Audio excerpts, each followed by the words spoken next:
importante. E nós ficamos felizes de ver vocês aqui respondendo ao nosso chamado. É um mês muito importante da conscientização do câncer de mama, e nós estamos aqui para que a doutora possa tirar algumas dúvidas de vocês, e vai ser extremamente proveitosa a nossa tarde. Nós esperamos que vocês gostem muito e aproveitem. Para começar, vamos orar? Vamos ficar em pé? Paizinho querido, obrigada, Senhor, pela manhã que tivemos, por tudo que vivemos aqui, pela programação gostosa que já tivemos, porque sentimos a sua presença. Agora, Senhor, nós estamos com mulheres queridas da nossa igreja, em um momento especial, só nosso, para falarmos de algo tão importante. Pedimos que o Senhor esteja com as nossas convidadas, dê a elas sabedoria, para poder falar da melhor forma para nós. Por favor, Jesus, nos abençoe e nos livre de todo o mal. É em teu nome que pedimos e agradecemos. Amém.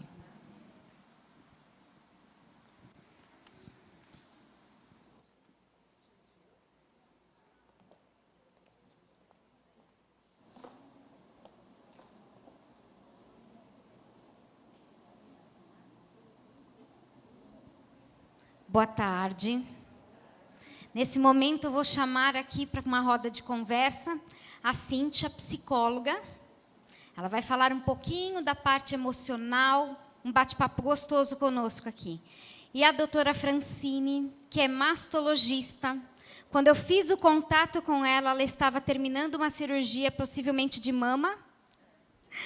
E esse é o dia a dia. Vocês estão hoje aqui nas mãos de uma pessoa muito especializada na área de câncer de mama. Olha que coisa especial. Fiquem à vontade, eu vou posicionar aqui a doutora, aqui vai ficar a Cíntia, eu vou ficar nesse cantinho aqui. Doutora Cíntia quer umas fotos, tá? A doutora Francine. Para começar, nós estruturamos umas perguntas e recebemos também as perguntas que vocês fizeram. Dentro das perguntas que vocês fizeram, elas foram entrando na estrutura do programa. Então, vocês vão ver que ela está diluída aqui. Porém, no final, quando a gente estiver terminando, esgotando os assuntos que foram colocados, inclusive por vocês, nós iremos abrir para que vocês façam as perguntas. Só que eu vou colocar limite, coisa de professora, tá bom? Qual que é o limite? Ela é mastologista.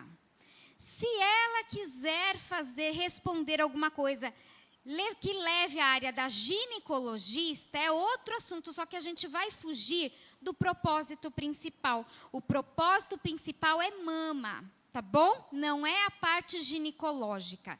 Então, vamos tentar manter as perguntas dentro daquilo que é o propósito do programa de hoje. Combinado assim? Outra coisa também é a gente não fazer perguntas que sejam muito particulares de consultas individuais. Combinado? Então, nós vamos começar agora. Vamos lá. Doutora Francine. Hoje, nós temos visto os casos muito altos de câncer de mama, tanto no Brasil quanto no mundo. Como que está a incidência do câncer de mama hoje, no mundo, no Brasil, no geral? Como que estão esses casos? Primeiro, boa tarde, muito prazer em estar aqui com vocês. Obrigada pelo convite. Bom, é um assunto que faz parte do meu dia a dia, como a Miriam falou. Eu atuo como mastologista já há uns 15 anos, sou ginecologista também, mas, enfim, a mastologia foi entrando, me especializei nas duas coisas, tenho especialização em ginecologia, obstetrícia e mastologia. Claro que meu interesse maior sempre foi a mastologia, e aí a mastologia foi tomando conta de tal forma que, atualmente, eu tenho feito pouca ginecologia até. E 95% do tempo cuidando das mamas, né, das pessoas que precisam. A gente conversando aqui sobre câncer de mama, né, a Miriam perguntou como vai a incidência e etc. e tal. A gente tem percebido um aumento do número de casos de câncer de mama, né? Eu tenho certeza que, se a gente parar para perguntar aqui, todo mundo aqui, certeza, conhece alguém que teve uma história com câncer de mama. Até uns 20 anos atrás, o câncer de mama ele era o terceiro tumor mais incidente no nosso país, no Brasil. Atualmente, não. Atualmente, ocupou o primeiro lugar. É o câncer mais incidente. Em segundo lugar, vem o câncer de cólon, intestino. E, em terceiro lugar, o carcinoma de colo de útero. E isso é perceptível. A gente vê que, assim, a olhos vistos, que tem aumentado o número de casos e também, por conta disso, as políticas públicas têm melhorado bastante nesse sentido, incentivando a prevenção, assim, com todas as forças. Atualmente, praticamente só não faz prevenção da mama quem não quer, porque ações de prevenção a gente tem várias, em vários âmbitos, inclusive no cenário público também. E por que há aumento de caso em mulheres mais jovens hoje? Boa pergunta. O câncer ele não acontece, e agora eu falo de qualquer câncer, não especificamente do câncer de mama. Um câncer não acontece por um único motivo. Se a gente tivesse uma causa, o que a gente faria? A gente atacaria essa causa e resolveria o problema. Quando um tumor acontece, ele acontece por uma série de fatores que levam a isso. A gente não tem a resposta exata de por que o aumento de número de casos em mulheres mais jovens, mas, possivelmente, assim, o que a literatura mostra e os estudos mostram, provavelmente está muito relacionado com o estilo de vida. O estilo de vida da mulher atual mudou muito nos últimos 40 anos. Vocês podem perceber, por exemplo, antes de eu comentar isso, vou entrar numa outra situação aqui. O câncer de mama, em especial, é um tumor hormônio dependente. O que significa isso? Nós, mulheres, temos nos nossos ovários a produção principal de 2 hormônios, que é o estrogênio e a progesterona. Quando a gente se torna mocinha, quando a gente entra na puberdade, a puberdade começa a acontecer porque os ovários começam a produzir estrogênio em quantidades suficientes para desenvolver em nós o que a gente chama de característica sexual secundária. E o que é isso, característica sexual secundária? Bom, sexo primário a gente sabe o que é, genitália. Nasceu com vagina é uma menininha, nasceu com pênis é um menininho. Pronto. Você olha uma menininha e um menininho na infância, são praticamente iguais, não tem diferença no corpinho, a não ser a genitália. Quando chega na puberdade, isso muda, né?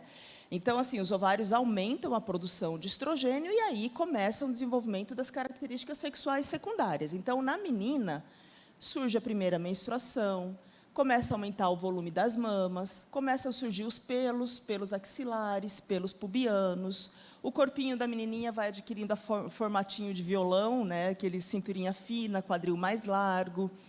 Tudo isso a gente chama de características sexuais secundárias, o que define uma mulher sem olhar para a genitália, e as características nos meninos, o que define um homem sem que a gente precise olhar para a genitália. Só de ouvir a voz, a gente já sabe se é de mulher e se é de homem, não é mesmo? Então, assim, a partir do momento que aconteceu a primeira menstruação, a gente começa a ter estrogênio circulante no nosso corpo. E o estrogênio é um promotor do câncer de mama. E aí, o que tem acontecido atualmente? Primeira situação, a gente tem observado que as meninas têm tido a primeira menstruação cada vez mais precocemente.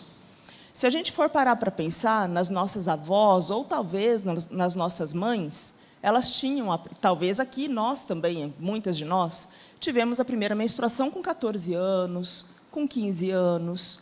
Ou seja, começamos a estar expostas ao estrogênio com essa idade. Hoje em dia, as meninas menstruam com 11 anos, com 10 anos. Além disso, um outro fator, a idade da primeira gestação. No tempo das nossas avós, elas menstruavam, vamos colocar, a pessoa menstruou com 15 anos de idade. Elas se casavam lá pelos 18 anos e com 19 já estavam grávidas, já tinha a primeira gestação. E elas engravidavam quantas vezes? 10 vezes, 11 vezes, 12 vezes. Então, enquanto a mulher está grávida, o hormônio que predomina é a progesterona. O nome já sugere, progesta. É a progesterona que domina. O ovário repousa, diminuem os níveis de estrogênio bem baixinho para poder desenvolver essa gestação. 9 meses de gestação. Depois disso, vem os meses de amamentação. Vamos colocar um tempo bem real, bem realista, né? 6 meses de gestação. Acho que a mulherada naquela época, 6 meses tinha. Porque depois, o que acontecia? Já engravidava do segundo. Muitas engravidavam enquanto amamentavam. Nem terminava a amamentação e engravidavam novamente.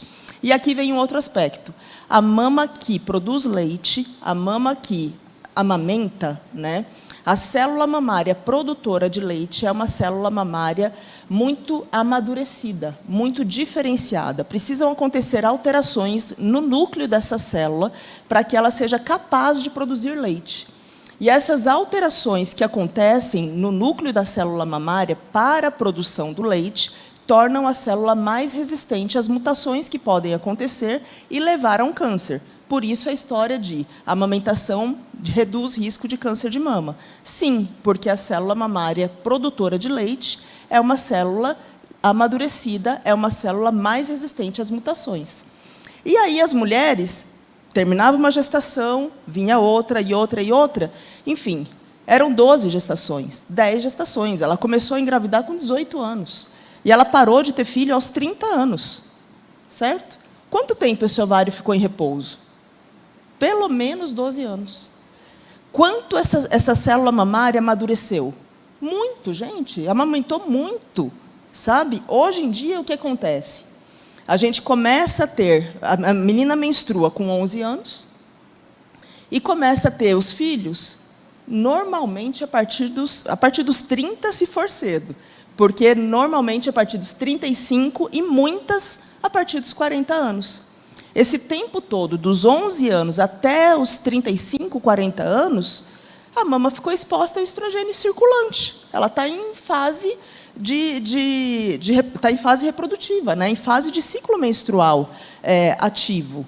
E, às vezes, quando não está menstruando ativamente, tem algum bloqueio ovariano, por hormônio, por pílula, que seja, mas a glândula mamária é uma glândula que não amamentou e que permanece com a célula indiferenciada, a gente fala, a célula imatura, uma célula que está muito mais vulnerável às mutações genéticas. Então, veja, o estilo de vida da mulher moderna é um estilo de vida que, infelizmente, leva, por si só, a um aumento de risco de doenças oncológicas. E é o que a gente tem visto, não é mesmo? A gente tem visto atualmente o quê? Jovens de 40, 45 anos tendo tumores que antes eram percebidos a partir dos 60.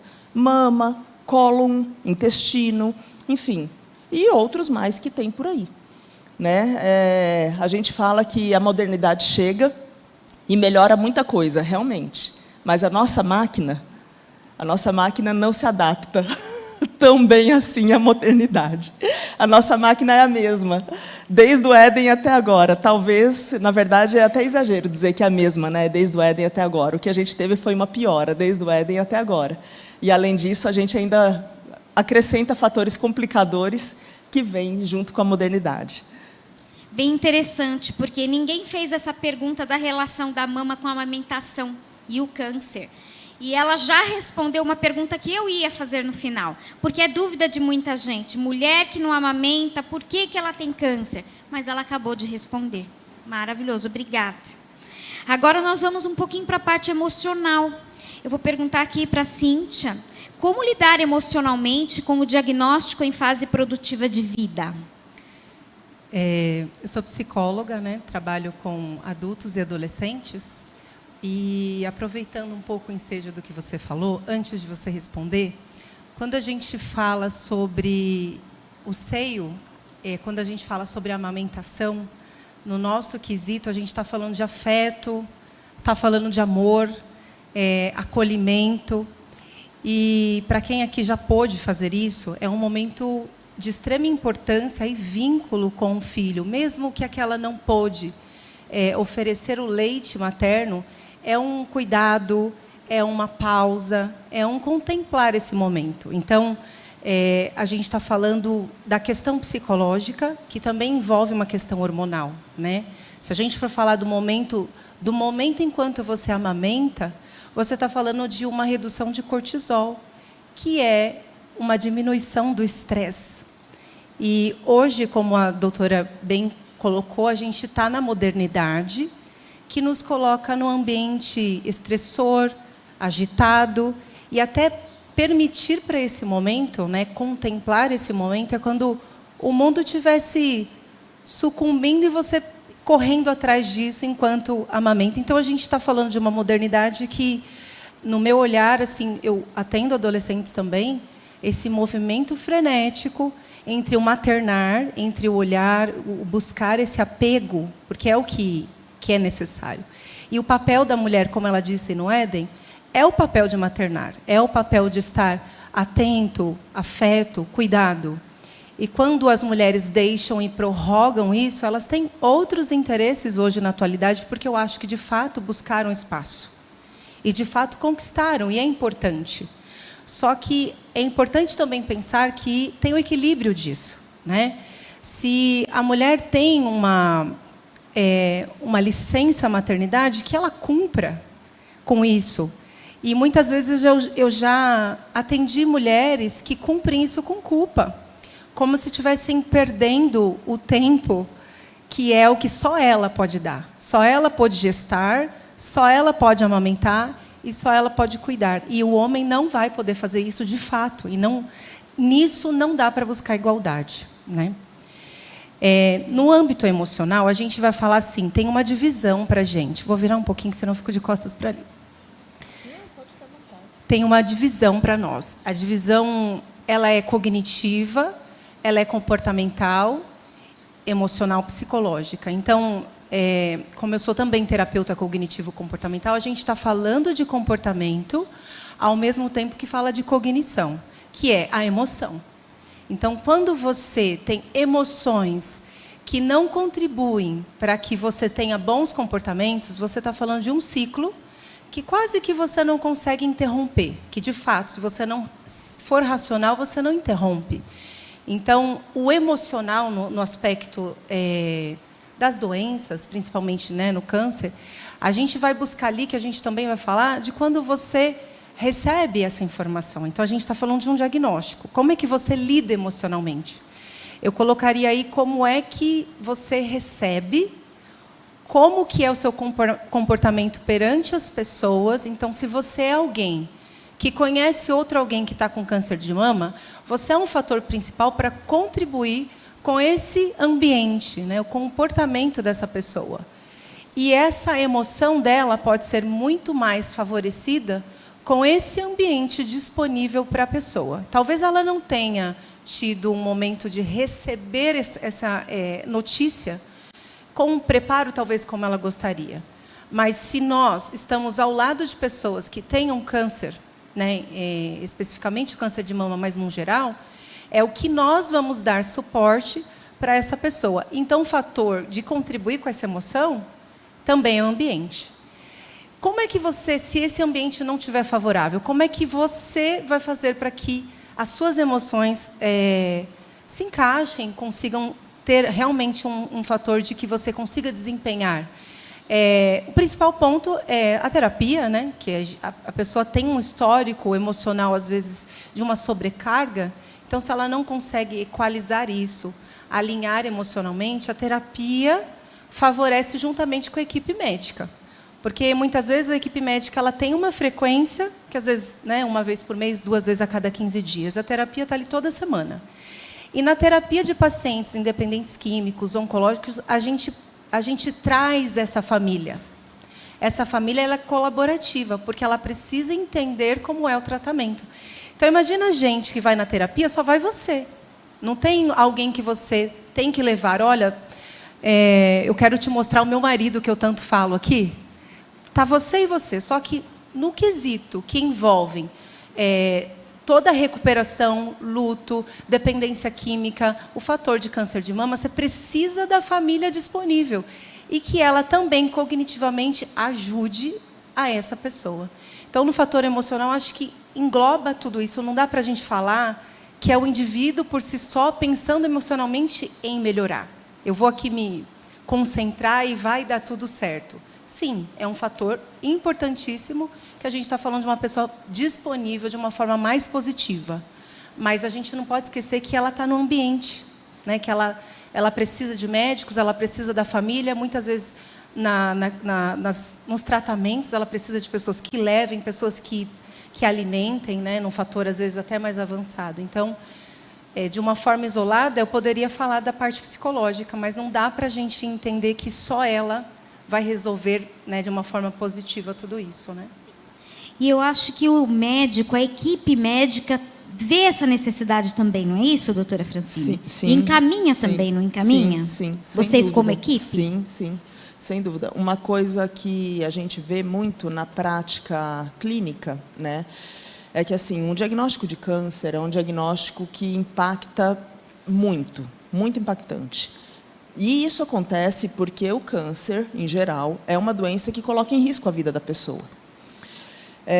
A gente sabe que a própria pessoa, ela sabe que se ela não cuidar, ou que se o tratamento não tiver sucesso, a vida dela chegará ao fim muito precocemente, dentro de 1 ano ou 2 anos.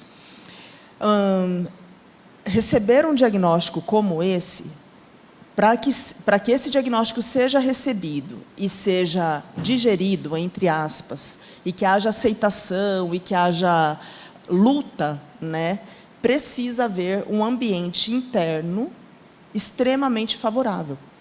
Porque, ao receber um diagnóstico desse, a primeira reação que geralmente acontece é revolta e negação. A revolta vem, primeiro, por que eu? Depois, por que Deus deixou que isso acontecesse comigo? E a negação alguns vêm pela negação. E falam, não, isso aqui não é nada, isso aqui não é nada, isso aqui não é nada. E por isso, talvez pela negação, nós temos tantos diagnósticos tardios. E também pela negação, tantas pacientes que deixam de comparecer às consultas quando agendadas. Então, em todo esse processo de revolta, de negação e depois luta e aceitação, finalmente, em tudo isso, é fundamental que haja uma rede de apoio. Infelizmente, nem todas as mulheres têm a rede de apoio. E aí, assim, eu costumo conversar muito com o paciente e com o familiar também, e dizer o seguinte, tanto para o paciente quanto para o familiar. Para o paciente eu digo, olha, lembre-se que, primeiro, o corpo é seu, a saúde é sua, a vida é sua. Quem escolhe como lidar com isso é você. Eu que estou aqui do meu lado, desse lado da mesa, eu preciso colocar para você todas as possibilidades de tratamento e quais os riscos e benefícios de irmos por esse caminho ou por aquele caminho. E quem vai junto definir comigo, traçar o tratamento, é você mesma. Porque você me permite até onde eu posso ir na tua saúde, na tua vida. E lembre-se, por trás de você tem uma família. Você não é um câncer. Você é uma mulher que trabalha, que é casada, que tem filhos, ou que tem mãe, que tem um pai, que tem um irmão, você tem alguém ao seu lado. E tudo o que acontece com você respinga em quem está ao seu lado. Então, se o seu enfrentamento for um enfrentamento positivo, quem está do seu lado vai ficar feliz junto com você e vai lutar junto com você. Se o seu enfrentamento for um enfrentamento de revolta ou de negação, a pessoa que está ao seu lado vai sofrer junto com você.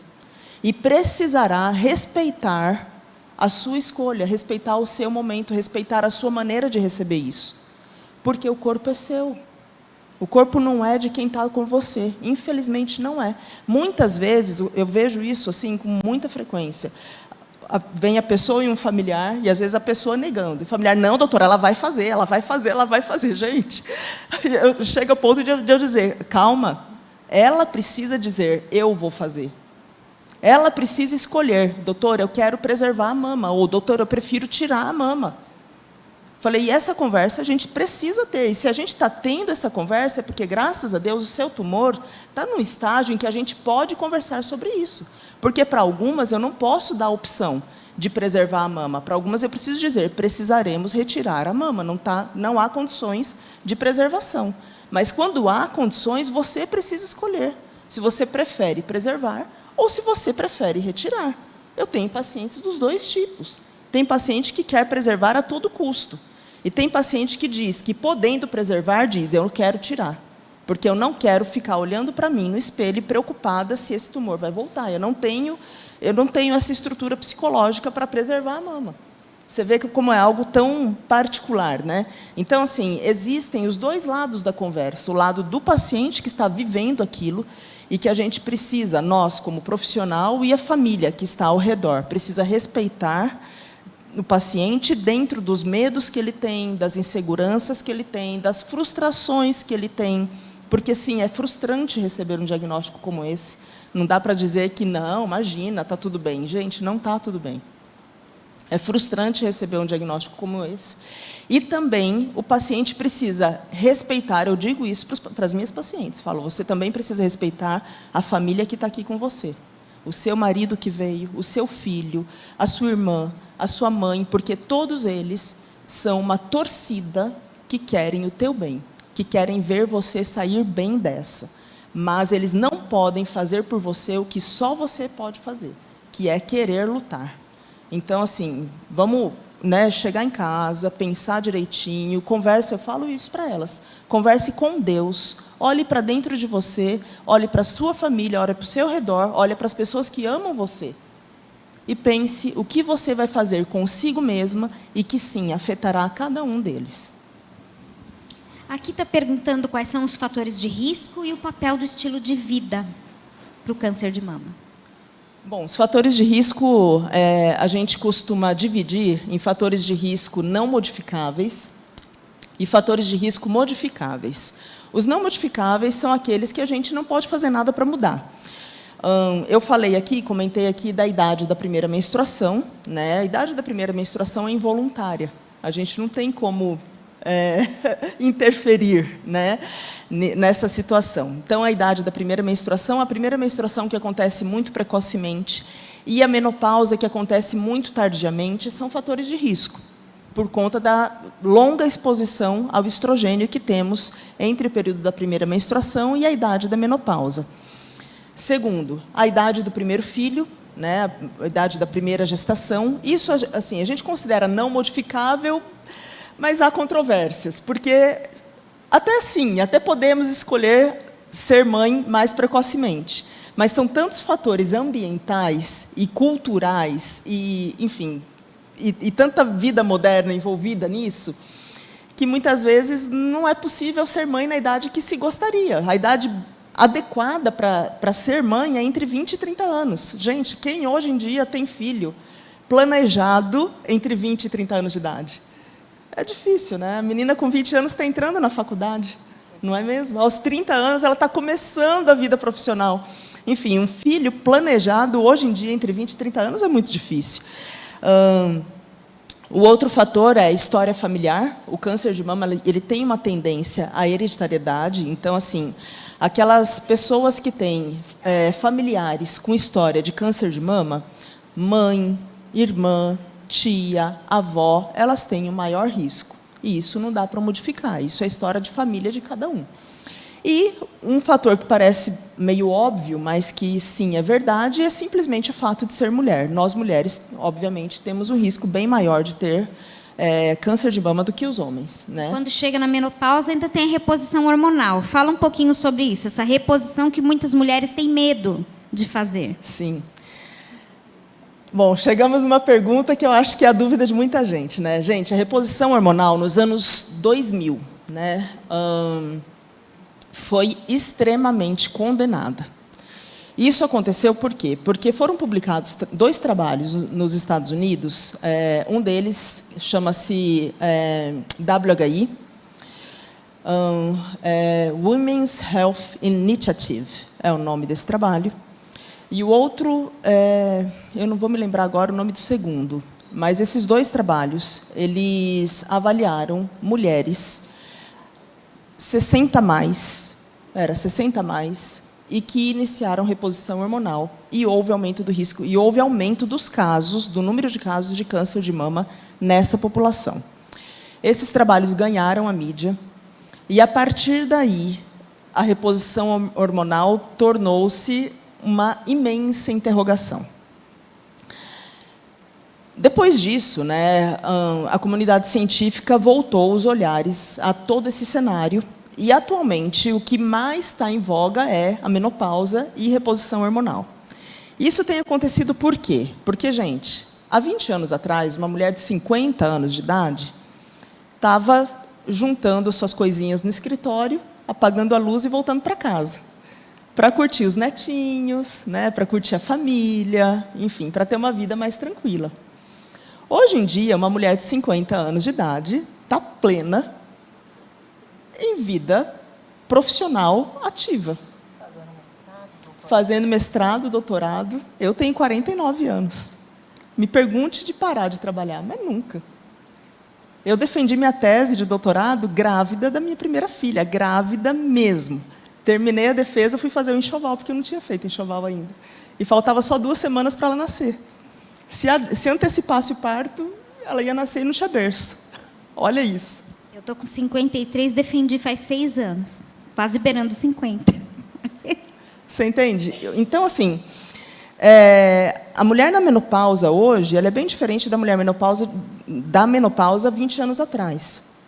Por conta disso, os sintomas climatéricos, né, toda essa alteração hormonal que acontece decorrente da menopausa, e por que acontece os baixos níveis de estrogênio, então, labilidade emocional é aquela gangorra emocional, né?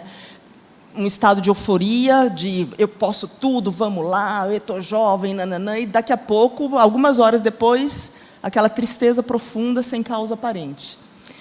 Aquele cansaço, névoa mental, os calores, a queda da libido, ressecamento vaginal, a pele ressecada, enfim, tudo isso vindo numa fase em que a mulher está em plena atividade profissional. Essa mulher de 50 anos, hoje em dia, ela tem filhos de 10 anos de idade. Tem filhos que são criança. Ela está educando uma criança, que não é nem um adolescente. Algumas têm um adolescente em casa. Estão vivendo a menopausa e convivendo com uma adolescência. Então, assim, e isso não é uma nem 2 mulheres. Isso aí, uma gama de mulheres, e está tendo um impacto na sociedade enorme. Coisa que há 20 anos atrás não tinha. E por que não tinha esse impacto? Porque as mulheres já estavam juntando suas coisinhas e voltando para casa, apagando a luz do escritório. Então, assim, não tem impacto na sociedade, tem impacto dentro de casa, e olhe lá. Os filhos estavam saindo para ir para a faculdade, hoje não. Os filhos são crianças ainda. Então, assim, tornou-se extremamente necessário o equilíbrio emocional dessas mulheres e o equilíbrio hormonal dessas mulheres. E aí a comunidade científica voltou os olhos a esses trabalhos para saber o que aconteceu. O que acontece? Existe uma janela de oportunidade que a gente chama de janela ótima para a reposição hormonal. Essa janela de oportunidade são os primeiros 10 anos de iniciada a menopausa. Então, assim, menopausa é a parada da menstruação. Então, isso se dá, por definição, né, ela acontece depois de 12 meses sem menstruação. Depois de 1 ano que está sem menstruar, agora sim estou na menopausa. Os sintomas, eles iniciam no climatério, iniciam quando já existe aquelas irregularidades do ciclo menstrual. Então, minha menstruação está falhando, já ficou 2 meses sem descer, e agora desceu, ou ficou 4 meses e esse mês veio. Enfim, tudo isso é climatério, mas os sintomas já iniciam aí. Os trabalhos que foram publicados lá no ano 2000, eles iniciaram reposição hormonal em mulheres 60 mais. As mulheres já tinham passado da janela de oportunidade para início da reposição hormonal. Essas mulheres 60 mais começaram a receber estrogênio depois de 10 ou 12 anos de privação estrogênica. Obviamente, aumentou o risco. Aumentou o risco de câncer de mama, aumentou o número de casos. Foram trabalhos interrompidos. Aumentou o número de casos de câncer de mama, número de casos de trombose e número de casos de infarto e AVC. A reposição hormonal, obviamente, foi condenada. Atualmente, o que se sabe? O melhor momento para iniciar a reposição hormonal é logo que se iniciam os sintomas climatéricos, não necessariamente quando as menstruações são interrompidas. Iniciadas dessa forma, nós conseguimos entrar com menores doses de estrogênio, conseguimos entrar com progesterona naquelas mulheres que possuem útero, e esse organismo ele é, então, preparado para manter os níveis de estrogênio ao longo desses primeiros 10 anos de menopausa dessa mulher. Os benefícios da reposição hormonal são melhora da massa óssea, melhora da massa muscular, redução da resistência à insulina, ou seja, redução da tendência, né, a um diabetes. Que mais? Redução do risco de demência, por conta dessas...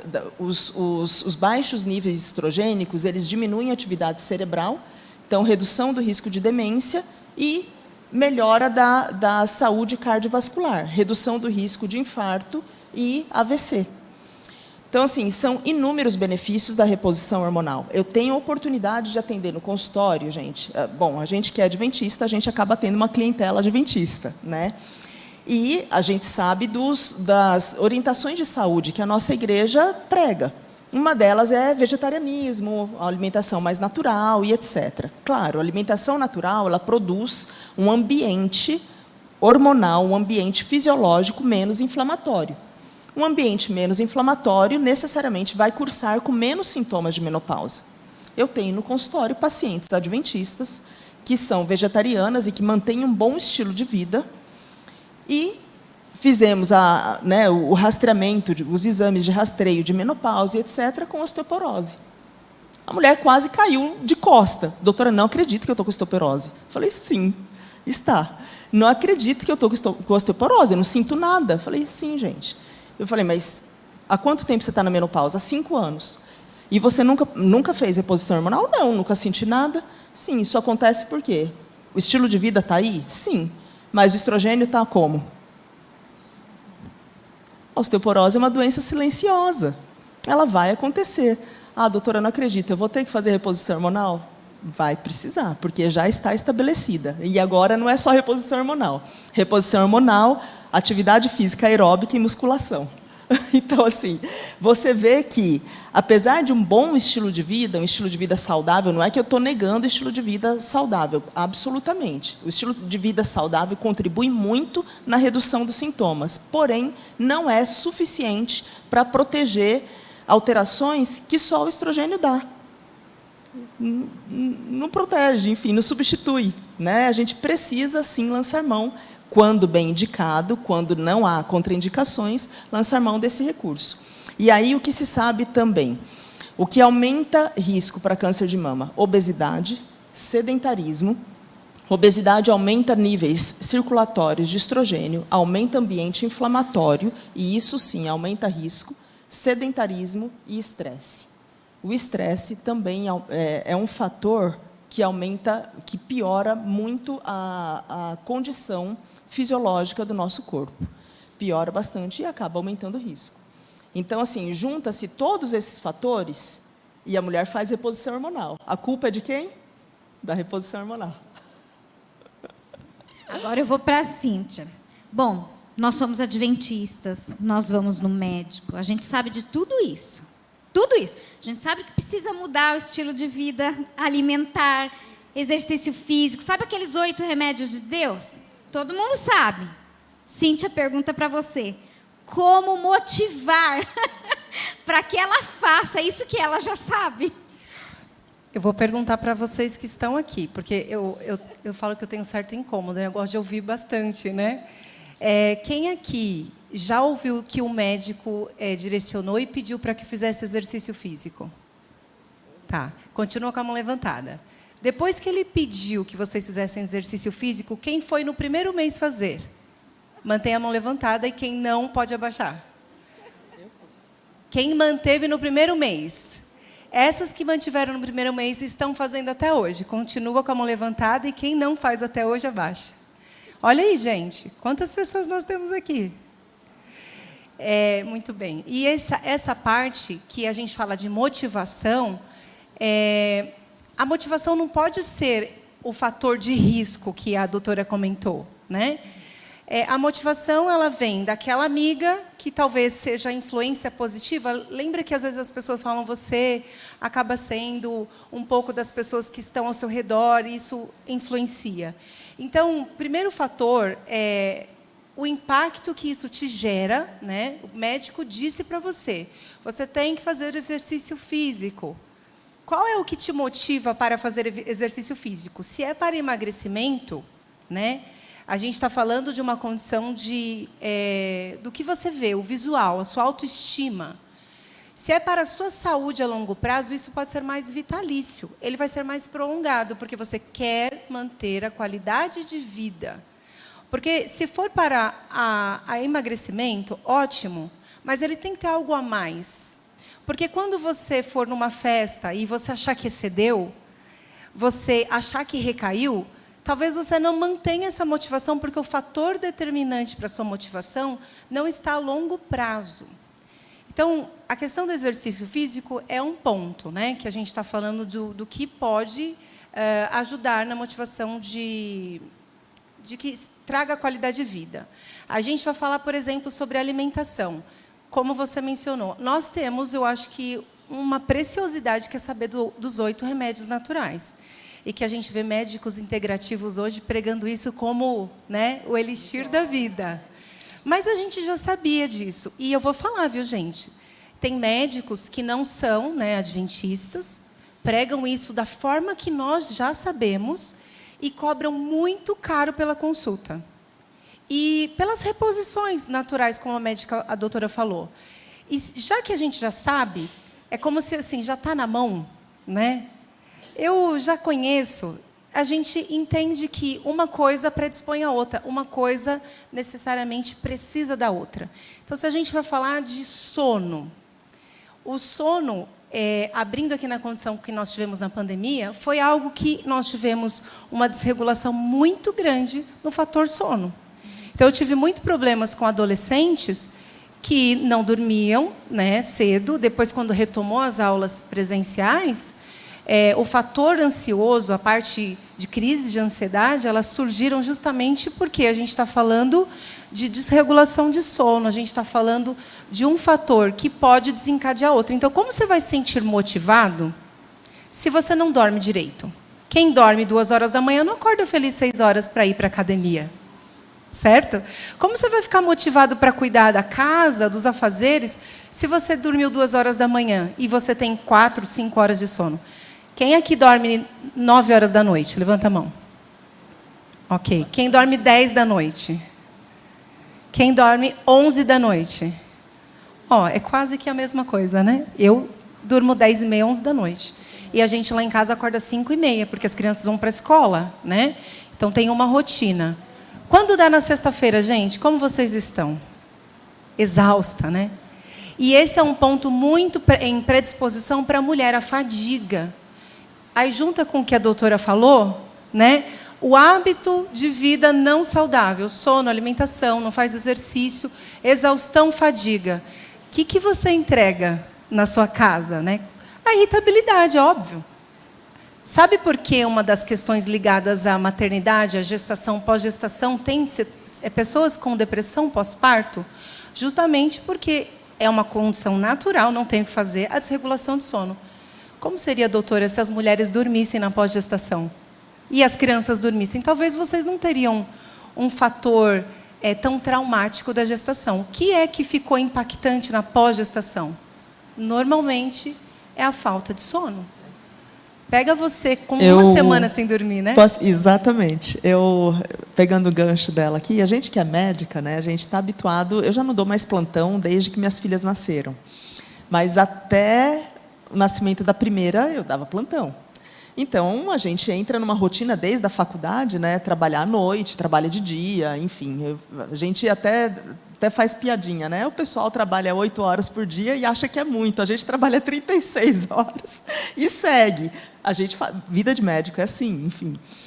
E aí, o que aconteceu? Quando eu engravidei da primeira, Nasceu a primeira, minha mãe falou, Fran, vou lá para tua casa para te ajudar com o bebê. Eu virei para ela e falei, mamãe, eu estou acostumada a dar plantão, você acha? Meu marido é médico também. Falei, a gente dá conta de um plantão noturno e trabalha no outro dia, você acha que a gente não vai dar conta de um bebê? Até o bebê nascer. Chegou a primeira semana, exatamente isso, exausta. Eu falei, eu nunca tinha dado uma semana inteira de plantão. E depois, 1 mês inteiro, 2 meses inteiros. Minha filha chorava até o 3º mês, a madrugada inteira. Impressionante. E eu acho que um fator determinante para a mulher é esse senso de dever, né? Que parece que... Eu falo, às vezes, para a paciente que como se você, no final do dia, achasse que tem um pódio, e aí você está ali torcendo para receber uma medalha e fala assim, você é incrível, olha o que você fez. Você cuidou da casa, você cuidou dos filhos, fez lição, você aí no final do dia você fala, eu não recebi nenhum obrigado por ter terminado tudo e ainda ter lavado essa louça. Então, o senso de dever, ao ponto que ele vira um mecanismo perfeccionista, um mecanismo de autoexigência, autocrítica, ele vai descarregar no que a doutora falou. Níveis altos de cortisol. O de cortisol, você não entrega uma família feliz com nível alto de cortisol. Você não supre, não mantém. Porque se a mulher é o fator de sabedoria do lar, como que você vai ter sabedoria com a mente cheia? Né? O pensamento ruminador. A gente fala que ruminação, ali no consultório, para os antigos, o que a vaca fazia? Ela comia, comia e voltava para fora. Comia, comia, ela não digere aquilo que ela comeu, certo? Os nossos pensamentos distorcidos, automáticos, eles são exatamente assim. E eu falo para os adolescentes, sabe aquele placar que tem na lojinha do celular, que fica passando o tempo todo aquele letreiro ali? Vende celular, capinha, R$10,99. Vende celular... Só que o tema que você pensa, que você rumina, é o mesmo. O dia inteiro. Nossa, meu marido não me ajudou. Nossa, custava. Nossa, eu sou a única nessa casa. Nossa. A gente tem um fator de vitimização. Tem pessoas se identificando, e eu também estou junto com vocês. Muito grande. Como se a gente precisasse de socorro. Então, assim, não é pecado, digo para vocês, não é pecado deixar a louça na pia. Você corre para lavar a louça no domingo porque você fala, agora eu vou sentar. Deu 1 hora, você já tem que fazer um pão de queijo, um bolo, lalalala. Então, senta. Ganha as 2 horas sem ter que lavar a louça e lava ela tudo de uma vez às 8. Isso é uma coisa, assim, básica, mas que a gente faz com muitas coisas. É um senso de autodever grande. O que determina? O nosso tripé. A saúde física, a saúde mental. Todas as coisas estão determinadas na forma como você encara. E o que eu falo, uma dica assim, para você que ainda não foi para a terapia, mas vai. Faça perguntas para você. Ao invés de você ruminar, nossa, meu Deus, ai, não aguento, você está ali ruminando? Na hora que vir, eu falo que o pensamento ele vem em 5 segundos, você vem de novo. 5 segundos, de novo. Na hora que vir, troca a ruminação pela pergunta. Gente, será que alguém não me ajuda mesmo? A minha filha recolheu minha roupa ontem à noite. Se indaga. A pergunta, o que o psicólogo faz? Ele faz indagação, ele não responde. Então, já que você não tem psicólogo na sua casa, se questione se aquilo é real. A gente fala entre ser realista ou fantasioso, ser realista ou distorcido. Se de fato aquilo é na forma como você está pensando, ou você está cansada, exausta, fadigada, né? Certo. Como o nosso tempo está curto e a gente fez aqui uma gama, não vai dar, tá? Eu vou juntar assim 3 em 1 e pular. Então vamos lá. Em relação aos exames de rastreamento, então tem pessoas que porque dói mamografia, né? Pergunta se não pode substituir pelo ultrassom, pela ultrassonografia. E então vou juntar tudo. Em relação ao autoexame de mama, e qual é o melhor exame para rastreamento hoje do câncer de mama? Vamos começar pelo autoexame. O autoexame, gente, é aquele famoso... eu acho que... Não sei se dá para colocar... Dá para colocar? Vamos projetar, porque eu acho que fica mais fácil explicar. Olha lá. Idealmente, para aquelas mulheres que menstruam, o autoexame deve ser feito ao término da menstruação. No período pré-menstrual, como a gente já sabe, né, a gente tem a famosa TPM, níveis de progesterona estão altos e a progesterona retém líquido. Por isso que a gente se sente mais inchada, a barriga parece que fica maior, enfim, as mamas ficam mais túrgidas, mais sensíveis, mais doloridas. A glândula mamária, ela realmente está com mais líquido, né, mais túrgida. E se a gente fizer o autoexame nessa fase, muita coisa que a gente palpar na mama vai ser só glândula. Então, idealmente, quando caem os níveis de progesterona e estrogênio, desce a menstruação. E aí dá aquela aliviada, aí sim é o momento ideal de fazer o autoexame. Para quem não menstrua, para quem já entrou na menopausa ou está em uso de contraceptivo contínuo, qualquer coisa desse tipo, qualquer tempo é tempo. Mas para quem menstrua, sempre ao término de cada menstruação. A posição recomendada é aquela que está ali na primeira figurinha, sem a parte de cima da roupa, né, de frente para o espelho, as mãozinhas na cintura, olhando bem o formato das mamas, olhando o formato dos mamilos. Algumas mulheres têm mamilo invertido constitucionalmente, ou seja, é dela.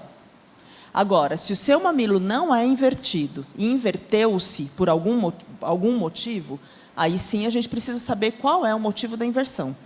Existem motivos que não são câncer, tá? Mas o câncer pode ser, sim, um motivo de inversão do mamilo. A inversão é entrar para dentro, gente. Isso, o mamilo que entra. Entra para dentro o mamilo.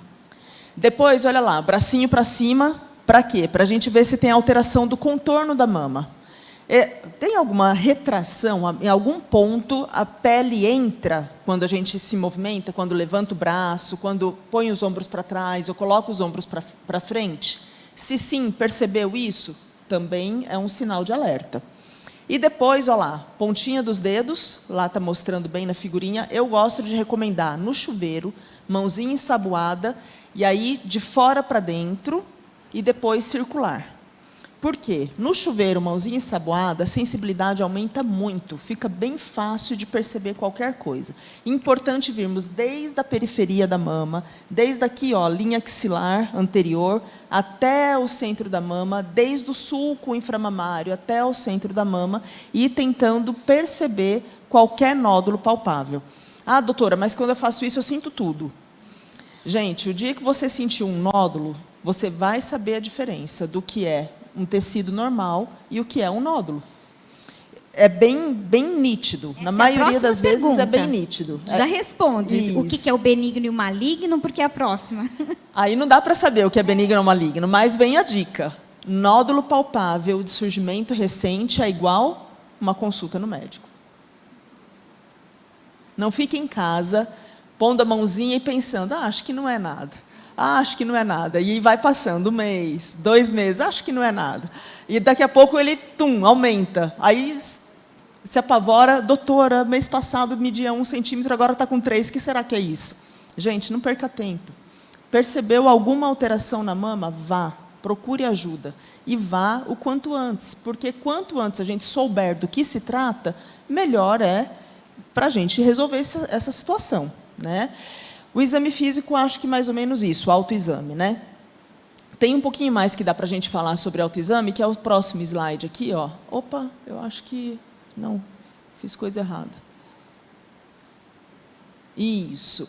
O que encontrar? Acho que ficou um pouco pequena a imagem ali, mas o que a gente procura? Primeiro, nódulo, depois, retração da pele, a pele que repuxa, alteração na textura da pele, a pele mais rugosa, a pele mais espessa, uma pele com aspecto de casca de laranja, alteração na cor da pele, a pele está mais vermelha, alteração no formato da mama, uma mama mais retraída do que a outra, a mama que subiu e a outra mama que continua do mesmo jeitinho, saída espontânea de secreção pelo mamilo, saída espontânea de secreção pelo mamilo, tá, gente? Apertar o mamilo e sair secreção, isso geralmente não preocupa, mas aquele mamilo, aquela secreção que sai espontaneamente, chegou em casa depois de um dia de trabalho, o sutiã está sujo, acordou de manhã, camisola está suja, isso sim requer atenção.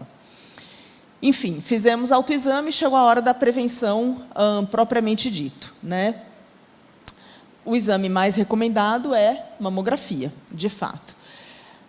Tá aí, ó, a grande, é bonita, mamografia. A mamografia é um raio-x da mama, né?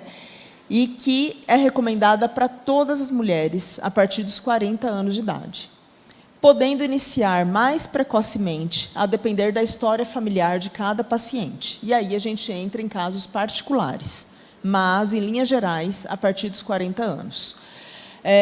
Esse mês de outubro desse ano, o Ministério da Saúde incorporou essa resolução, que já era uma resolução da Sociedade Brasileira de Mastologia, incorporou ao SUS, a atenção pública, mamografia para todas as mulheres a partir dos 40 anos. Porque até setembro desse ano, o SUS fazia a partir dos 50 anos. Mas 30% dos tumores de mama acontecem entre 40 e 50 anos de idade. Então, assim, muita mulher que usuária do sistema público de saúde, de 40 anos, entre 40 e 50, acabava ficando sem esse método de prevenção. Agora, dá para substituir? Gente, infelizmente, não dá. E por que não? Existem alterações que só a mamografia vê. A mamografia ela é capaz de fazer diagnóstico num estágio que a gente chama de estágio subclínico. Aquele estágio em que não há alterações palpáveis, em que não há sintomas. E essas alterações, né, essas lesões diagnosticadas nessa fase, elas alcançam índices de cura de 95% a 98%. São muito altos. A mamografia é dolorosa, a mamografia é incômoda, olha lá a posição. Essa é uma das posições. A outra posição é essa, olha lá. Exige tração da mama, exige compressão da mama. E para que precisa ser tracionado tanto assim? Para que precisa comprimir tanto assim? A tração vem porque a mama é um órgão arredondado, que repousa na parede anterior do tórax, e a gente precisa avaliar toda a mama. A mama termina aqui, na parede anterior do tórax. Então, se não houver uma tração adequada, a gente não consegue observar a porção mais posterior da mama, mais profunda da mama. A imagem da mamografia ela fica cortada. E se houver uma lesão posterior, essa lesão não aparece. E a compressão é necessária para quê? Para poder espalhar o tecido e permitir que o raio-x penetre de maneira adequada e forme para nós uma imagem nítida. Olha lá, essa é a mamografia bonita, que a gente gosta de ver. Aquela parte branquinha ali, ó, parece um triângulo branco ali, aquilo ali é o músculo peitoral maior, esse músculo aqui, que entrou inteirinho no filme da mamografia. Para que isso aconteça, houve tração. Não tem como a gente conseguir uma imagem boa assim, se não houver tração. Na outra incidência, essa que parece uma lua, assim, tem uma partezinha branquinha ali, é o peitoral maior de novo, que foi tracionado assim, dessa parte, e aí sim a gente consegue ver até a profundidade da mama. Houve tração. Existe incômodo, sem dúvida nenhuma. E como que eu faço? Gente, tentar fazer para aquelas que menstruam, escolher período do mês, pós-menstrual. Se você é muito sensível à dor, pode tomar uma dipirona, uma meia hora antes de ir para o laboratório, toma uma dipirona em casa. Né? Vai no período pós-menstrual e se concentra, porque vai acabar. Eu trabalhei no Fleury 6 anos como supervisora de enfermagem e no centro de mamografia. E elas desmaiavam. Falavam assim, desmaia, levanta, suba no teu salto e levante plena. Depois que desmaiar, só levanta e sube no salto, porque não é para deixar de fazer por medo da mamografia. Ela é incômoda? É, mas é extremamente necessária. Não é, doutora? Porque, às vezes, é o único exame que vai trazer o diagnóstico precoce para começar tratamento. Exatamente. Então, deixa o medo para lá, desmaia, levanta e sobe no salto. É isso mesmo, respira fundo e fala, eu vou, e vamos lá. Ô Valéria, eu costumo dizer, quando aquilo que você vai enfrentar é tão difícil, o medo te bloqueia, eu falo que o medo ele paralisa a gente, né? Ele faz você prorrogar coisas, exames. A sua pergunta depois, medo. Então, eu já... o que de pior pode acontecer se eu for fazer isso? Então, trazer flexibilidade cognitiva naquilo que talvez o seu medo está aumentando aquilo. Até porque, se a gente for contar de uma cesárea, não trazendo para o extremo do pior, né? Mas o que de pior pode acontecer? De fato, não. Né? É um exame que você vai sentir uma dor ali, mas não vai se postergar. Então, para a gente não entender que aquilo vai ser o fim, né? Eu vou desmaiar, mas como você falou, já depois acorda, né? E, bom, complementando,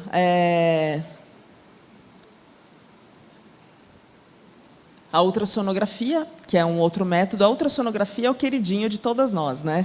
Um exame confortável, não doloroso.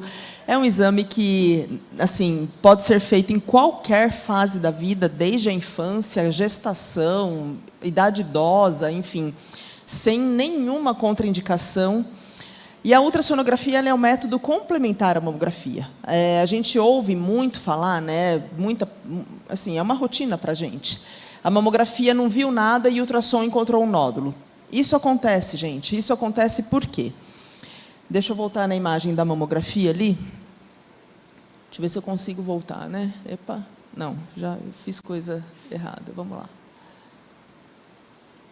Ali. Essa área mais branca da mama é o tecido glandular, né? Quanto mais glândula a gente tem na mama, mais difícil será a avaliação da mamografia. E aí, esse tecido glandular ele está presente especialmente nas pacientes, nas mulheres mais jovens, e, por isso mesmo, a glândula ela é firme, ela tem consistência, e a mama mais glandular é uma mama necessariamente mais firme e mais arredondada. Com o passar da idade, com as amamentações, com a chegada da menopausa, o tecido glandular vai sendo substituído por tecido gorduroso, que é aquela área mais cinza. E aí é nítido, nessas fases, nessas situações, pós-amamentação, pós-início da menopausa, a mulherada reclamar do quê? Minha mama caiu. E por que acontece isso? Porque houve substituição do tecido glandular pelo tecido gorduroso. Gordura é flácido, então o que acontece? Cai. Só que a mama glandular ela pode ocultar nódulos, justamente pela quantidade de glândula que tem ali. Quem consegue discernir esses nódulos, quem consegue, como que eu posso dizer, visualizar melhor esse tecido glandular, é a ultrassonografia. Então, assim, existem alterações que só a mamografia vê. As microcalcificações, por exemplo, as microcalcificações finas, delicadas e suspeitas, só a mamografia visualiza. E a ultrassonografia, especialmente nas mamas glandulares, complementam a mamografia. Então, assim, quando a gente une esses dois exames, claro que uma ultrassonografia, uma mamografia feita com técnica adequada e uma ultrassonografia realizada por um profissional bem capacitado, a gente consegue uma acurácia de diagnóstico de 98%. Então, assim, enorme. Dificilmente passará alguma lesão tendo feita esses dois exames adequadamente. E depois a gente tem a ressonância, que ela é indicada para casos já bem específicos. E aqui também nós temos uma pergunta: se um tumor benigno, ele evolui para malignidade? Isso não acontece, gente. E não acontece por quê? Eu tenho uma imagem aqui, deixa eu tentar voltar. Eu estou indo para frente, espera lá, deixa eu voltar. É o seguinte, um tumor acontece porque houve uma mutação no núcleo dessa célula. O material genético dessa célula sofreu uma mutação, e então essa célula ela passa a se multiplicar de maneira anômala. Eu vou mostrar aqui uma imagem que a gente viu isso aqui, é uma imagem assim bem rudimentar até, do ciclo celular. A gente viu isso aqui quando a gente estava lá na 5ª série, 6ª série, 7ª série. Mas o ciclo celular é isso. Tá? Claro que assim, é simplificado, é bem mais complexo do que isso, mas dá para a gente ter uma ideia. Estima-se que no nosso corpo a gente tem 3 milhões de células. E todas as células do nosso corpo passam pelo ciclo celular diariamente. Então, essas fases G1, G2, mitose, G1, G2, mitose, G1, G2, mitose, acontecem todos os dias em todas as células do nosso corpo. Os fatores ambientais, fatores de hereditariedade, etc., eles são fatores que podem causar mutação em alguma fase do ciclo celular. A gente tem, no ciclo celular, pontos que a gente chama de pontos de checagem. Ou seja, o próprio sistema imunológico nosso, nós temos genes, que são genes supressores de tumor, genes supressores tumorais. Esses genes atuam nos pontos de checagem, corrigindo um possível defeito celular, para que essa célula termine o ciclo celular de maneira saudável. Isso acontece todos os dias em 3 milhões de células do nosso corpo. Se a gente for parar para pensar, é um milagre que estejamos aos 50, 60, 70, 40 anos de idade saudável. Significa que os nossos genes supressores tumorais funcionaram diariamente, incansavelmente, em todas as nossas células, para nos manter bem, sem nenhum tumor. É um milagre ou não é um milagre? Veja o que Deus faz como Criador. A gente, no final da história do mundo, né, ainda se mantendo com essa perfeição que foi feito lá no Éden. E ainda podendo melhorar o nosso ambiente celular através do nosso estilo de vida. Exercício físico, dieta saudável, o que eu coloco para dentro de mim mesma. Enfim, olha como é bom, né? Como Deus é bom. E aí, vamos seguir. Acontece que, obviamente, a gente sabe que, em algumas situações, existem os erros genéticos que se perpetuam. Em algum momento, os pontos de checagem, os genes supressores de tumor, não funcionam como deveriam, e aí forma-se uma célula mutante, uma célula anômala. Essa célula, como o nome já diz, ela é mutante, então ela tem uma velocidade de crescimento mais rápido, ela perde a capacidade de morte, ela ganha a capacidade de proliferar vasos sanguíneos e ela tem a capacidade de se multiplicar em células filhas. Olha lá, ali tem o vermelhinho, né? E depois tem um rosinha. Uma célula se divide em 2 rosinhas. É uma célula que se divide em 2 rosinhas, em células filhas diferentes dela mesma. E isso vai acontecendo até formar uma massa de células. Está vendo aquela massa, aquela bolinha toda colorida ali? É uma massa de células heterogênea, com diferentes capacidades de proliferação, de formação de novos vasos, de perda de capacidade de morte e que ganha a capacidade de invadir os tecidos adjacentes. Olha lá, ganhar a corrente sanguínea e se implantar em órgãos distantes daquele órgão que a originou. Isso aí é um tumor. É ou não é um mutante? Eu costumo dizer, essa doença é do diabo, esse negócio é do diabo. E é mesmo. É por conta desse pool de células aqui, ó, deixa eu voltar.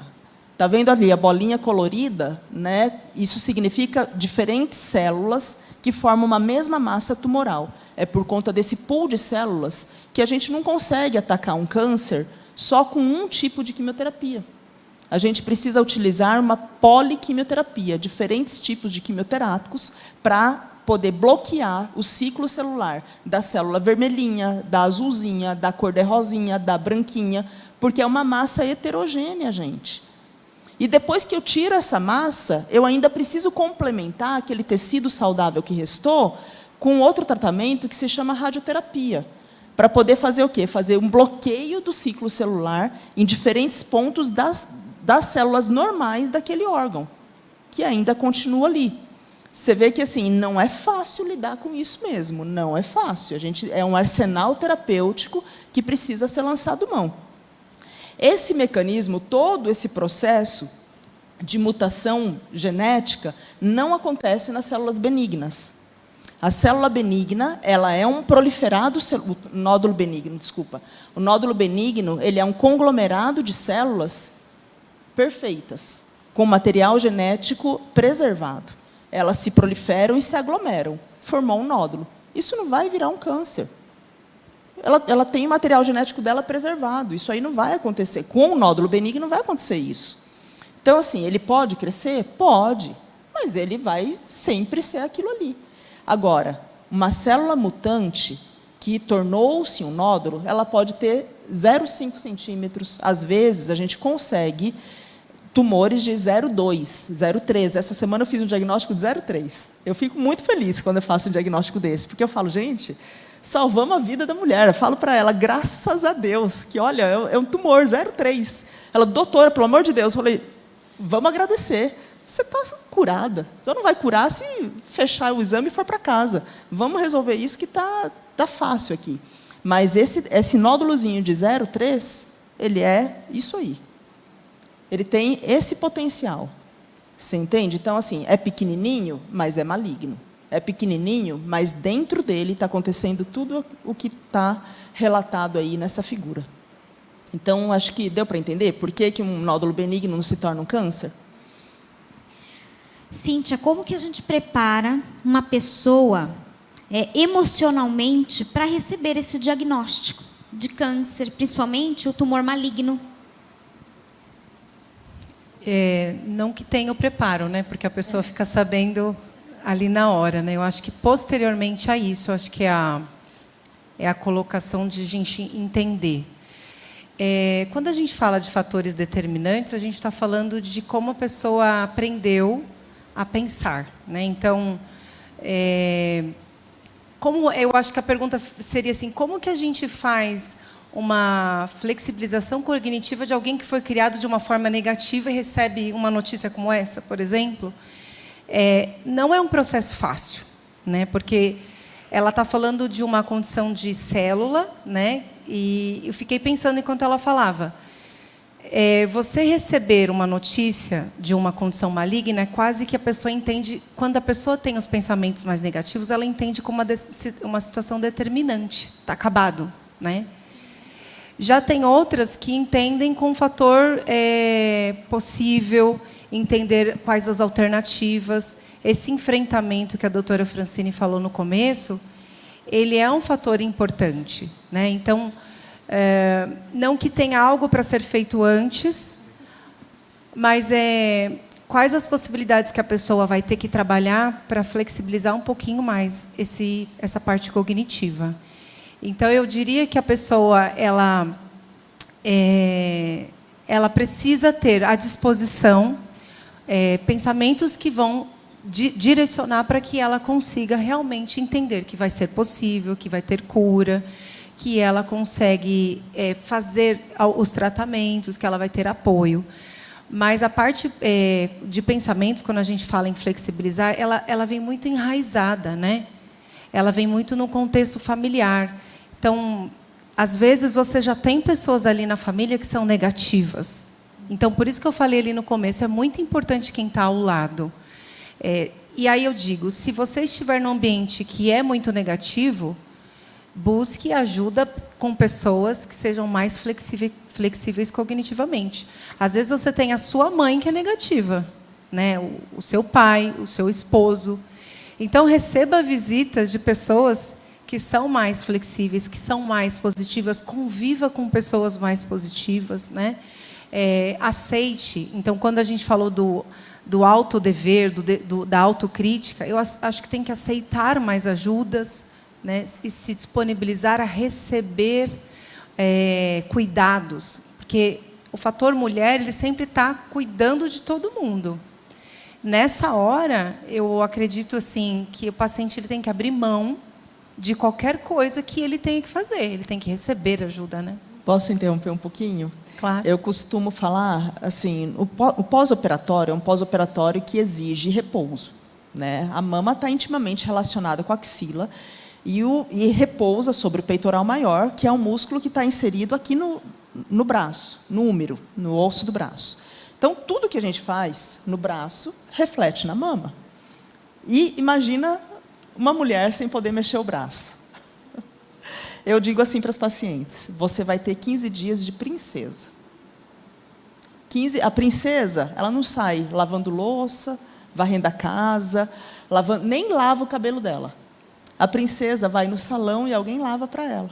A princesa fala, olha, eu preciso que você lave a louça para mim, eu preciso que você varra a casa, eu preciso que você cozinhe. Eu falei, dê a si mesma os seus 15 dias de princesa. Dê a si mesma essa oportunidade de se cuidar. Você está precisando ser cuidada. Então, agora é hora de conversar com a família, encontrar alguém, mesmo que você deixe sua comida congelada, e você coma congelado 15 dias. Mas você não vai cozinhar para você. Eu acho que abrir mão um pouco disso, né? eu acho que isso também explica o E fator é difícil, mulher, né? viu? E é difícil. Por que a que mulherada acontece com a mulher? difícil. A mulher está muito predisposta a autocuidado. Eu, particularmente falando, eu tive 2 gestações, e as 2 gestações eu tive a graça de ter minha mãe me ajudando 1 mês, né? Logicamente, depois ela voltou para a casa dela. Só que eu vejo que, mesmo enquanto ela me ajudava, a gente tenta ajudar para ser ajudada, né? E depois, numa terceira etapa da minha vida, eu precisei passar por um processo cirúrgico, e foi a primeira vez, porque a gente tem ajuda quando é com filho, a gente vê que a pessoa está cuidando do filho. Você não vê alguém cuidando de você. A avó cuidando do filho. E assim, psicologicamente falando, eu acho que quando você se permite ser cuidada, você quebra um ciclo de sobrevivência que a mulher tem. É um ciclo de determinação, de sobrevivência, que ela precisa ser assim. E só nessa terceira situação, eu percebi de fato o cuidado. E eu vou falar para vocês, eu fiz terapia para isso. E eu me permiti coisas que em nenhuma das outras situações, das gestações, eu me permiti. Então, meus filhos fazerem massagem no meu pé, eu receber comida na bandeja que você fala assim, estou causando incômodo. Essa sensação que a mulher tem de se sentir fora do contexto de ajuda, incomodando, é uma desregulação cognitiva. Você acredita que você está sendo incomodando alguém. Esse acreditar não tem evidência, não tem nada que alguém tenha dito que você está incomodando. É o seu pensamento dizendo para você que você está atrapalhando, incomodando, que está demais, que está... E se permitir, a primeira coisa, quando a gente fala dos fatores emocionais, se permitir aquilo que antes parecia um certo incômodo, é o primeiro passo para a mudança. Você contesta, lembra que eu falei das indagações? Quando uma vez que você se permitiu, você vai ter um argumento para si mesmo, para se contestar. Olha, eu não vi a cara feia de ninguém oferecendo a comida com bandeja. Então, você constatou, através de um fato evidência, que a gente fala na terapia cognitivo-comportamental, que aquilo que você imaginava era uma questão fantasiosa. Então, se permitir o passo do cuidado é um ponto que a gente entende que seria determinante para que a gente entenda a pergunta que você me fez, eu não me recordo já, né? Mas todos os passos de que a gente se permita a condição de pós, né? Como mudar o pensamento, que foi que você falou, como receber essa notícia. Então, posteriormente à notícia, todo esse ponto de receber cuidado, eu acho que é um fator determinante. Como está em cima, para a gente fechar, eu vou abrir para elas um pouquinho, nem vai dar para falar tudo, tem outras perguntas, mas eu vou deixar, porque o público que está aqui talvez queira fazer alguma pergunta, e aí a gente volta. Deixa eu só comentar um pouquinho ainda nessa linha de como receber a notícia, né? Acho que algumas coisas é importante a gente colocar no sentido de que, ao receber um diagnóstico como esse, ou se você tem alguém que você conhece que tem um diagnóstico desses, primeira coisa, gente, não procure culpados. Não procure culpados.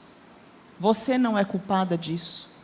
O seu marido, o seu irmão, o seu filho, o seu tio, sua prima, sua mãe, que te causou tanta raiva, não é culpada por isso.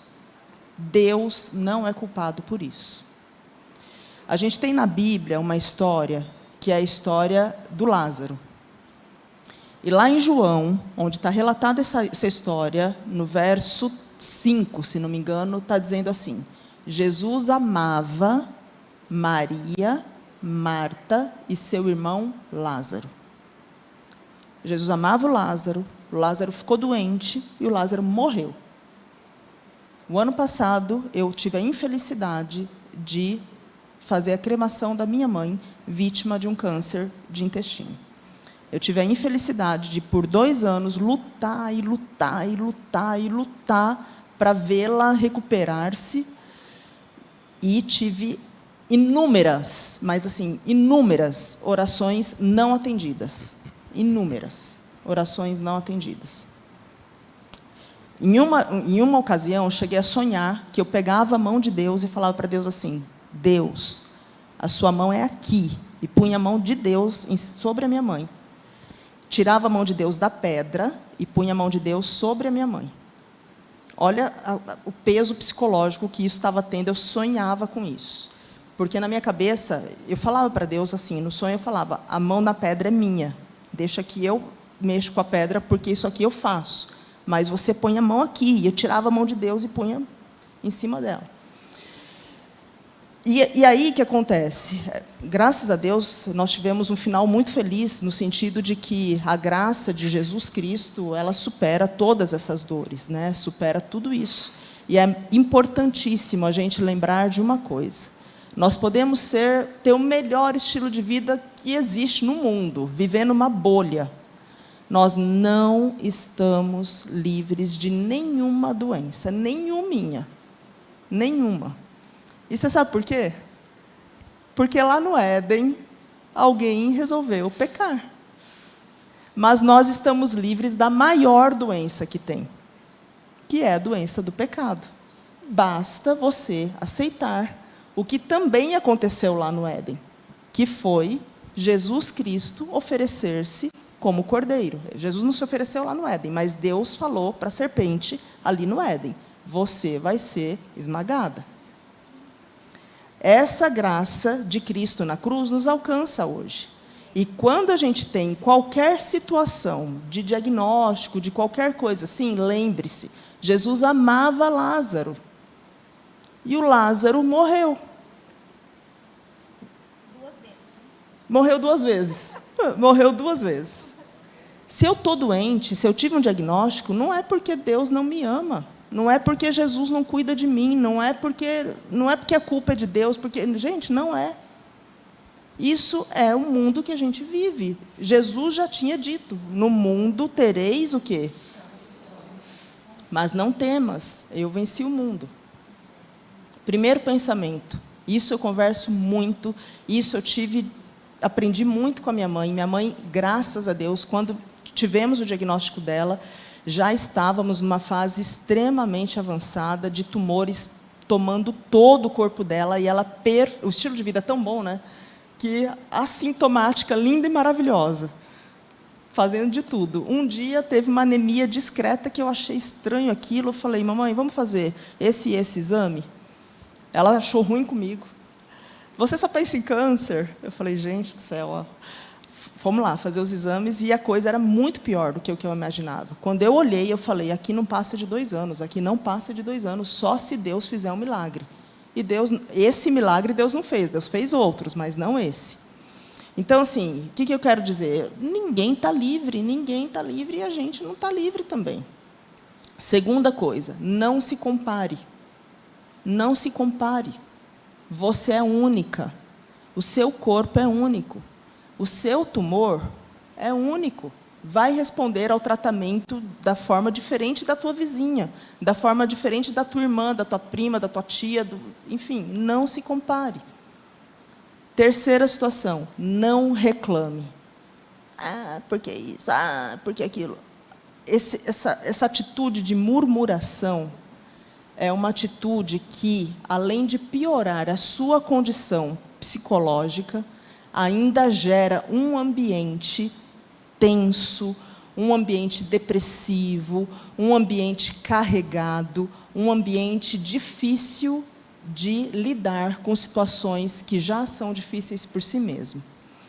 Então, assim, a gente falando aqui da frente, às vezes você pode pensar, nossa, mas até parece que é fácil, né? Não é fácil. Mas de nada vai ajudar se formos encontrar culpados, tentarmos encontrar culpados, se formos ficar nos comparando um com o outro e se formos nos mergulhar em murmurações. Então, assim, acho que a grande lição, né, que fica aqui é: Deus nos ama e Ele cuida de nós. E sim, tenha certeza, você vai ficar doente. Não sei qual vai ser a doença, mas você vai ficar doente. Ela é tão ótima. Falo que os médicos adventistas, eles são diferenciados. O médico cristão, no geral. porque a última pergunta eu não precisei fazer. Ela fez o fechamento espiritual brilhantemente. Agora eu vou jogar para vocês a pergunta. A Toninha está ali assim, ó. Como eu vi o dedinho dela primeiro, eu vou pedir para alguém levar até a Toninha para ela poder fazer a pergunta, pode ser? Tá bom, aqui tem bastante mãos, vamos ver. Ai, obrigada pela oportunidade. Doutora Franchini, eu tive meus pais, né? A família do meu pai, todas as minhas tias morreram de câncer de mama. Todas elas, as mulheres. Eu já tirei, já fiz cirurgia, também tive. É por isso que eu tive, por causa das minhas tias, então a minha filha vai ter também? Boa pergunta. Bom, como eu comentei já no início, não existe um fator causador, tá? Mas sim, o câncer de mama ele tem uma tendência à hereditariedade. No caso de mais do que 2 familiares com antecedente de câncer de mama, a gente até olha com mais cuidado para essa família, no sentido de avaliar se não há aí uma mutação num desses genes que são supressores de tumor. Tá? Chama muita atenção essa situação que você comentou. Todas as minhas tias tiveram câncer de mama. Sim, mesmo assim. Mesmo assim. Então, assim, não sei responder se por conta disso a sua filha vai ter ou não. Mas o que eu sei dizer ela é uma pessoa de alto risco para câncer de mama. E talvez seja bom, seja interessante procurar algum mastologista para avaliar a necessidade de uma pesquisa genética familiar, em algum desses familiares. Tá? Porque, se houver uma mutação, existem maneiras específicas que a gente pode prevenir e reduzir risco. Tá? Só colaborar aqui com a questão da pesquisa genética, a gente lá no consultório está pedindo até para pacientes que vêm com as questões de depressão. Não é algo absurdamente caro, ele gera em torno de 3, 4 mil reais. Se você for pensar a longo prazo, o benefício que isso vai te trazer de prevenção, né? Até de estratégias comportamentais para isso. Às vezes a gente está falando de remédios que durante um ano você gasta até um pouco mais do que isso num tratamento. Então, é super acessível esses testes genéticos. Até na área da saúde mental a gente está pedindo. Doutora, algumas mulheres, quando fazem mamografia, elas aparece o que a gente chama de nódulo, né? Que o médico diz para a gente que é nódulo. Por que algumas mulheres elas convivem com esse nódulo, tendo que repetir, às vezes, né, a mamografia com mais frequência? Não sei se isso é um padrão. E por que ele muda de classificação? 3, 2... E aí você fica com aquilo, você não sabe se... Se é 3, se é 2. Não, e se isso vai piorar ou não. E que daí você falou que o tumor benigno não... Surgiu a curiosidade. Então. Boa pergunta, boa pergunta. Se vai aumentar para o 4, né? Elas falam isso no consultório. Elas falam, doutora, eu comecei com 2, agora já está no 3. Será que depois vai vir o 4? É assim, gente, os exames de imagem, mamografia, ultrassonografia, ressonância, eles são exames que, com diferentes técnicas, mostram para a gente uma alteração que existe ali naquele tecido, né? O exame de imagem, ele não dá diagnóstico de câncer ou não, de benignidade ou não. O exame de imagem mostra um aspecto de uma lesão que é suspeito ou não. Ou seja, pelo aspecto daquela lesão, é um nódulo que é regular, tem os contornos bem definidos, é um nódulo que se posiciona assim ou assado, esse nódulo não tem aspecto suspeito. Ou é um nódulo que tem um outro tipo de contorno, que tem um outro tipo de posicionamento, que tem um outro tipo... esse aqui é suspeito. Então, assim, para aqueles nódulos que têm aspecto benigno, tem aspecto inocente... Para esses nódulos, a gente não costuma pedir biópsia, a menos que eles sejam palpáveis. Mas, se ele não for palpável e tem aspecto benigno à mamografia, benigno à ultrassonografia e, eventualmente, benigno à ressonância, a gente não vai biopsiar. Até para ficar evitando biópsias desnecessárias. A biópsia da mama não é um passeio no parque também, né? E aí, nesses casos, a gente acompanha a cada 6 meses. E aí, sim, é quando vem, é um BIRADS 3, né, que significa uma lesão provavelmente benigna. Por que vem esse nome, provavelmente benigno? Porque não foi feito biópsia. O que determina se é benigno ou não é a biópsia. Como a biópsia não foi realizada, ali o exame de imagem está relatando características imaginológicas, ou seja, de imagem, é uma fotografia do nódulo, ele está dizendo, é provavelmente benigno, tem características benignas. A gente repete o exame em 6 meses, porque 6 meses é um intervalo seguro para a gente identificar alterações no aspecto, né, do nódulo, sem que haja prejuízo no diagnóstico da paciente. Agora, se a gente aguardar 1 ano, aí sim já é bastante tempo, né? Então, a gente acaba fazendo os exames de 6 em 6 meses. E aí muda o BIRADS por quê? Porque um nódulo benigno que se mantém estável e que é acompanhado ao longo de 1 ano e meio, 2 anos, ele cai o BIRADS. BIRADS volta a ser BIRADS 2 de novo, porque a gente já observou que esse nódulo está ali há tanto tempo, está estável, mantém as características, esse nódulo não é nada. Tá? Agora, se ele mudar o aspecto, mudar a característica, aí vai aumentar o BIRADS, vai para o 4, que já é lesões suspeitas e que sugerem uma biópsia. Olá, boa tarde. Sobre a ultrassom e a mamografia. Eu fiz já 2 vezes. E antes eu não tinha prótese. Então, sem prótese realmente é muito dolorido. E com a prótese não dói. Ela faz mais vezes. E tem eficácia mesmo? Ou a prótese ela pode atrapalhar? Boa pergunta. Tem eficácia. E eu tenho um nódulo BIRADS 3. Você tem prótese, né? Você falou? Agora eu tenho prótese. E você comentou uma coisa importante. Você falou, ela faz mais vezes. A mamografia da mulher que tem prótese, ela é um pouquinho diferente da mulher que não tem prótese. As incidências são as mesmas, o posicionamento é o mesmo. Mas, para que a gente consiga avaliar o tecido mamário por completo e com segurança, a gente precisa lançar mão de uma técnica que chama-se técnica de Eklund. É uma técnica que a gente afasta a prótese para trás e traciona a mama para frente e aí faz a mamografia. Quando a gente comprime a prótese no sentido da parede torácica, a gente expõe todo o tecido mamário, como se fosse uma mama sem prótese. E aí a gente consegue avaliar a mama normalmente. É incômodo, viu? As pacientes geralmente reclamam bastante. Mas a gente consegue avaliar a mama perfeitamente bem. A ultrassonografia ela não sofre influência da prótese e nem a ressonância. A mamografia que realmente a gente precisa fazer mais incidências porque a gente precisa lançar mão dessa técnica de rechaçar a prótese no sentido da parede torácica. Tá? Tenho uma perguntinha. No meu caso, eu tenho endometriose e o médico sugeriu o bloqueio da menstruação por conta do foco aumentar. Esse bloqueio com remédios hormonais pode trazer prejuízo em relação à saúde, até vir a ter algum tipo de câncer por conta do hormônio a longo prazo? Não, não. As doses de estrogênio e progesterona, assim, primeira coisa, né? O bloqueio hormonal com contraceptivo, ele é seguro para a mulher em idade fértil, tá? A mulher na pós-menopausa, geralmente não precisa de bloqueio hormonal, porque o próprio ovário já tratou de bloquear-se, né?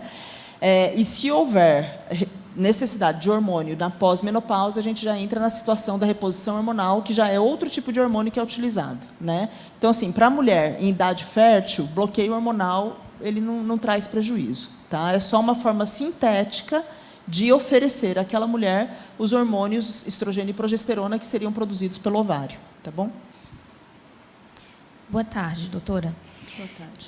O tumor maligno, ele dói? Você falou da questão do autoexame, né, de todos os aspectos, do que acontece com a questão do mamilo, a secreção e tudo mais. Ele dói ou não? Boa pergunta também. Geralmente não dói, tá? Geralmente na palpação, especialmente assim a pessoa leiga, né? Ela não consegue diferenciar na palpação o que é maligno, o que é benigno, tá? Por isso que a gente sempre recomenda. Nódulo palpável de surgimento recente é igual consulta mastologista, tá bom? Ele passa a doer em quais situações? Quando ele acomete pele, ou seja, quando ele extrapola o parênquima da mama e acomete a pele. E aí esse acometimento de pele pode vir de algumas formas. Pode vir com alteração na textura da pele, aquela pele em casca de laranja. Pode vir com aspecto inflamatório da pele. Pode vir com a retração da pele. Ou pode vir com a ulceração da pele. No momento em que acometeu a pele, geralmente já causa dor. Ou quando ele acomete parede torácica também. Às vezes ele cresce posteriormente, né, profundamente, e atinge a parede torácica. Agora, se ele está limitado ao parênquima da mama, ao tecido mamário propriamente dito, geralmente ele é indolor, geralmente não dói. Boa tarde. Eu fiz exame de mamografia e deu turva. Deu como, desculpa? Turva. Não seria densa? Densa, você falar. Acho que é densa. Tem algum perigo, alguma coisa que eu queria saber? Não. É só aquilo que a gente comentou anteriormente, quando eu falei da mamografia, precisa ser complementado com uma ultrassonografia. Tá? A mama densa, gente, é até importante a gente comentar isso, a mama densa, ela reduz a acurácia da mamografia. Reduz em 30%, aproximadamente. Então, assim, é necessário complementar, de fato. Tá? Mais alguma pergunta ou podemos fechar, então? Podemos fechar? A Cris está? Agora eu vou convidar a doutora e a Cíntia, nós vamos sentar ali. Ela vai fazer uma oração e nós vamos fechar. Muito obrigada, doutora. Muito obrigada, Cíntia. Foi bom, não foi, gente? Elas merecem palmas. Gente, eu quero agradecer. Antes da oração, quero dar uma lembrancinha para elas, porque a gente foi muito presenteada essa tarde com as duas. Então,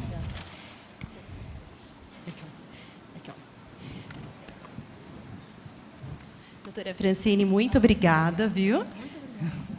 Doutora Cíntia, muito obrigada. Realmente foi uma bênção. Acho que todas nós vimos como foi bom essa tarde, aprender mais, né? Porque realmente um conteúdo assim maravilhoso. Que Deus abençoe vocês em trazer esse conteúdo e compartilhar com a gente para a gente poder aprender mais. Precisamos realmente, e são coisas assim que a gente dá um start na mente, né? De se cuidar mais, de realmente dar uma atenção melhor a todos os aspectos que vocês trouxeram. Então, que Deus abençoe a vida de vocês. E eu quero convidá-las, então, vamos colocar em pé para a gente fazer uma oração? Querido Deus e Pai, nós te agradecemos, Senhor, essa oportunidade que temos hoje de estarmos aqui e aprendermos mais um pouco sobre a nossa saúde, sobre cuidar do nosso corpo, de forma emocional, de forma física. Agradecemos a doutora Francine, a doutora Cíntia, por compartilhar conosco o seu conhecimento, que continue abençoando a vida delas, para que elas possam estar cuidando das tuas filhas por aí. Tu sabemos, ó Deus, que realmente Tu és um Deus amoroso e que não importa o que vier a acontecer na nossa vida, que a nossa fé esteja em Ti, alicerçada, porque o nosso sonho maior é a eternidade contigo. Por isso, renove cada uma que está aqui. Se tem alguém com o coração triste, que possa se alegrar, porque Tu és um Deus de amor, um Deus de vitória, um Deus de paz, um Deus de cura. E que possamos sair daqui, Senhor, felizes, porque Tu és bom e a Tua misericórdia dura para sempre. Em nome e por amor de Jesus, amém.